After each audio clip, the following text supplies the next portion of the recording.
I'm well aware of the fact that there are many people who consider the Bible somewhat outdated. After all, some of it's been around for 3,000 years or more. And let's be frank, there are some very nasty passages in the Old Testament.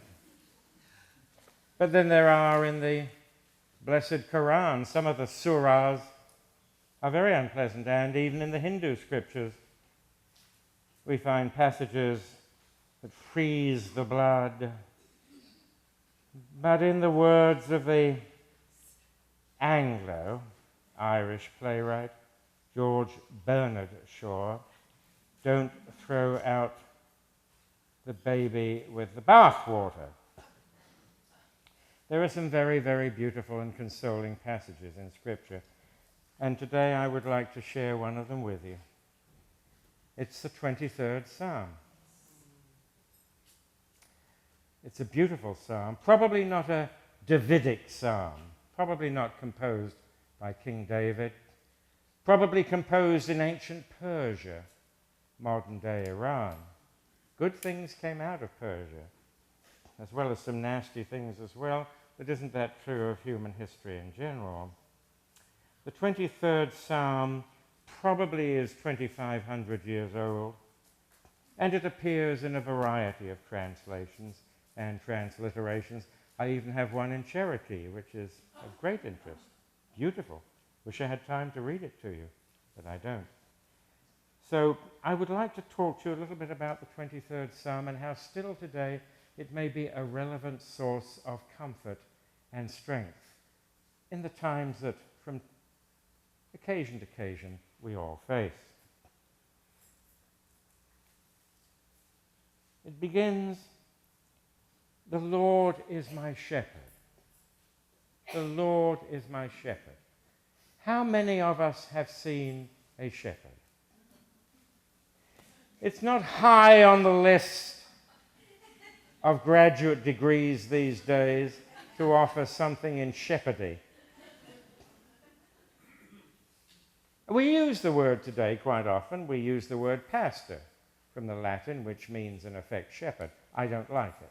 I don't like those kinds of titles, as many of you know. I don't see you as my flock. You're too independent.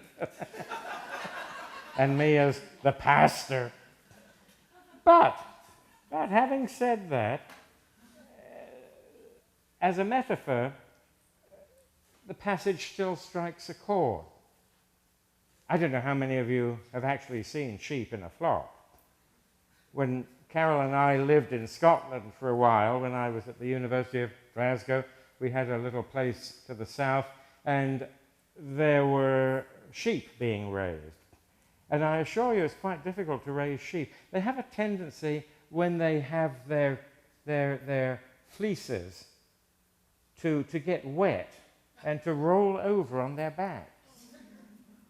And several times I was obliged, because we owned a little house in the country there to the south of Glasgow, I was obliged to go out into the fields and roll sheep back onto their feet. Mainly because their farmer, or their shepherd, had indulged a little too much in the Scottish national beverage. But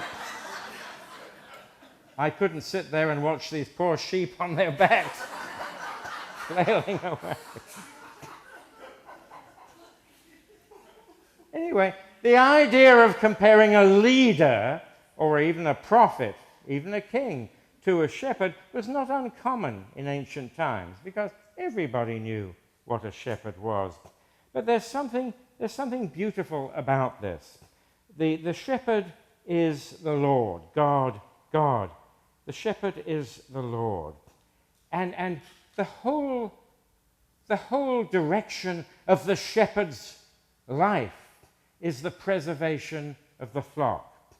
It's not only part of the job, what you're paid for, if indeed you're paid, but it's also deep in the psychology of the shepherd himself. I don't know whether there are many female shepherds. There certainly could be, because when you're speaking allegorically, gender doesn't matter at all. There are those who nurture by nature. It is their nature to nurture. And what we're being told here is that our Maker, whether you call God him, her, it doesn't matter, our Maker nurtures us. Our Maker cares for us, just as a conscientious shepherd would care for the sheep in his care. So it's a beautiful analogy that we're presented with here. The Lord as a shepherd who cares for us at all times. God is with us now, unconditionally, as our Maker, and also, in some extraordinary way, as our keeper. We always think of God as the Maker, but the God is also the keeper as well. The God is the force and power that preserves its creation, because it must. That's its duty, its obligation, its nature. So when we say the Lord is my shepherd, we speak not in anachronistic terms. We're speaking the truth about the nature of our being and its relation to that which made us. I shall not want. I shall not want. This is the most beautiful prosperity affirmation ever devised. We come up with all these fancy words and statements and affirmations. I've never found a better one than that. I shall not want. It's easy to remember. When it comes to affirmations and prayers, that's my major criterion. Is it easy to remember? 5 words is good, 4 are better. I shall not want. The most beautiful prosperity affirmation that you can imagine. It reminds us that God knows our needs and has fulfilled them and given us what is necessary for our preservation, for our sustenance. It's beautiful. If one reads the 23rd Psalm and gleans and gains from it nothing more than that, that is sufficient. I shall not want. He maketh me to lie down in green pastures. He maketh me to lie down in green pastures. I can lie in green pastures here in Washington State. It's one of the reasons Carol and I love to live here. I'm not going to be bitten by red fire ants or attacked by snakes or bitten by something equally uncongenial. One of the things that I love about our beautiful green state is that you can actually lie on the grass.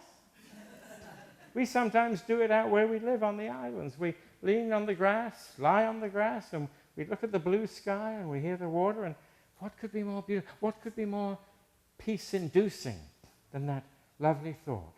In the midst of all the turmoil, all the rushing cars, yesterday as we came down from the islands, dodging on 405 people who were cutting in at 70 miles an hour, I think, where are the green pastures, folks? I might have to zoom off into one of them. They're in here. More beautiful. He leadeth me beside the still waters. How beautiful. He leadeth me.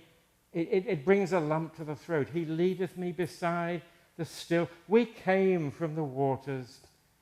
We are part of the water. The waters, they become tempestuous at times. But when we walk beside the still waters, and Jesus didn't walk on water, he walked by the water, incidentally.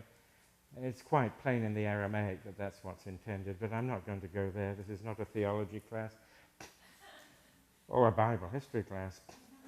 But the waters are, when we think of them, so calming. There is nothing more calming than the waters, the still waters. I knew a psychiatrist in Scotland once who took his patients to sit by the still waters. He said nothing had a more calming effect on them than to hear the soft, lulling sound of the water. We can buy, we probably have them in the book room. We can buy CDs. Now, you won't hear the still waters outside there, but you can hear the still waters. And there's something that has such a calming effect on the soul that we give thanks that we're able to hear that beautiful lulling sound. So, he leadeth me beside the still waters. And these, of course, in truth, are within, aren't they? They're really within. I can hear the still waters wherever I am. I can feel and experience them in the midst of any rush and bustle in which I may find myself. He restoreth my soul. It's beautiful. Our Maker puts us back together again. Isn't that the job of all people who make things? If you make something that gets bust, what do? You put it back together again. We bought a new house up in the islands a few years ago, 3 years ago, and we had to call the builder back several times because he'd made something that bust. He wasn't very happy about coming back, but he did. But it's the same. I hate to use a mechanistic analogy, but I'm obliged to some degree to do so because we are made creatures. We are made creatures. But our Maker naturally wants us to, I hate to use a word like function. Our Maker wants us to function. It makes us sound almost like one of Dr. Coppelia's dolls, doesn't it? Our Maker wants us to function as beautifully and as wonderfully and as creatively as we can. So when we are broken, as we often are, when we are broken, we know that our Maker restoreth our soul. We are put back together again by that contact, by that knowingness, by that understanding. We read, He leadeth me in the paths of righteousness for his name's sake. And we are reminded here by the psalmist that God staked God's reputation on God's creation. We weren't made to flounder and break and come apart and suffer. We were made to be whole creations. What we've done to ourselves is beside the point. You can't blame God for that. But our Maker intended us to be whole. And God leads us in the paths of right thinking, right useness. I don't like that little conceit, but it helps us sometimes to understand what is meant. God leads us in the paths of right thinking, righteousness, for his name's sake. He's staked, and I use the male pronoun admittedly, God has staked God's reputation on our ability to function effectively and wholly in God's universe. And we have here a sort of guarantee. It's the kind of thing we look for on the back of something we've bought at the store. Oh, there's a guarantee. It works. This is exactly 2,500 years ago what is being said. This is a little note that goes on the bottom, not on the bottom, on some other piece of our anatomy possibly, that says, I'm led in the paths of righteousness, if I choose to be, for the name of my Maker. Our Maker has staked a reputation on us. Yea, though I walk through the valley of the shadow of death, I will fear no evil, for thou art with me, thy rod and thy staff, they comfort me. How many of us walk through the valley of the shadow of death, possibly on a weekly or a monthly basis? Our fears, our anxieties, our concerns, they shadow us. We feel darkened. We feel discomforted. We feel pain. We often feel suffering. And yet we are told, though you walk through this valley constantly, often, remember, I am there. Jim Freeman, a poet whom you may remember, a wonderful Unity man, he wrote a poem called I Am There. It's on the moon. One of the astronauts took it to the moon. I am there. I am. Do you need me? It begins. I am there. And this is exactly what's being said here. You may walk through the valley of the shadow of death with fear and anxiety on every side, but I am there. And I am stronger than anything, any of these threatening factors, because I alone am eternity, and nothing can diminish nor disparage what I am. And that's what comforts us. Thou preparest a table before me in the presence of mine enemies. Who are my enemies? Not Fred and Joe, not Jim and Jane, who are trying to cheat us, or maybe disparage us, or maybe playing their rock music too loud. Our enemies are in us. Our enemies are in us. Our enemies again. Our doubt, fear, insecurity, poverty, all those things that diminish us both as individuals and as a species. And yet he says here in the psalm, whoever wrote it, maybe it was a woman, I don't know. He, she says, thou preparest a table before me in the presence of mine enemies. Even when all these negative issues beset us, encompass us, surround us in every way that we might or might not find conceivable, nevertheless, God as life, as reassurance, as comfort, as strength, God is there. There. And this is what we remember. Thou anointest my head with oil. We say, that's a silly thing. I'm not sure I want my head anointed with oil, especially if it comes from the automobile. I just had the oil change on, but that's not the kind of oil they're talking about. In the psalm, this oil is a fragrant oil. A fragrant oil. And the beautiful part is that in Hebrew culture, honored guests often had their heads anointed with oil when they arrived in one's house, in one's home. It was a custom the Hebrews had taken from the Egyptians when they were there in captivity. And the Egyptians had a custom of putting a cake of congealed oil on your head. And as the banquet or the visit progressed, the oil would melt and flow down over one. I suppose it might have given a reasonably pleasant sensation. It was an aromatic oil, it was a hot climate, but this was considered a mark of respect, a mark of great respect for a guest. So the psalmist is telling us to look for, what do we say? Warm feelings? Don't we use that expression even in our modern culture, that we get warm feelings when we feel encouraged, when we feel strengthened, when we feel helped, when we feel that hope has come into our lives? We feel a warm fuzzy. This is the same thing. 25 years ago, they didn't have the phrase warm fuzzy. Certainly not in Hebrew, and certainly not in Farsi. But it's the same idea. God gives us the warm fuzzy, reminding us that that love for us as creations never can be compromised, diminished, or in any way withdrawn.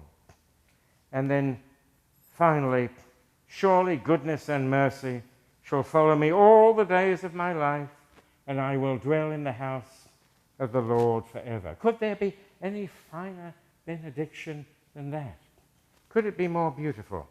The psalm ends with that assurance of what we all want to hear, that there's room in the house of God eternally for us all. We need never fear. Transition, transformation, surely they await us. But rejection, never. We are part of life. We shall remain part of life. We are creations of the one God, and we remain so throughout all eternity. What a magnificent psalm this is. Is it dated? Yes. Is it irrelevant? No. It lies close to our hearts. We know it. And sometimes it's necessary to remember it. And even if we don't recite the whole psalm, and some of us can do it from heart, if we don't recite the whole psalm, just one of those magnificent statements gives us strength and courage to go on even for a few hours or days. And could there be any more beneficial nostrum, I ask you, than that.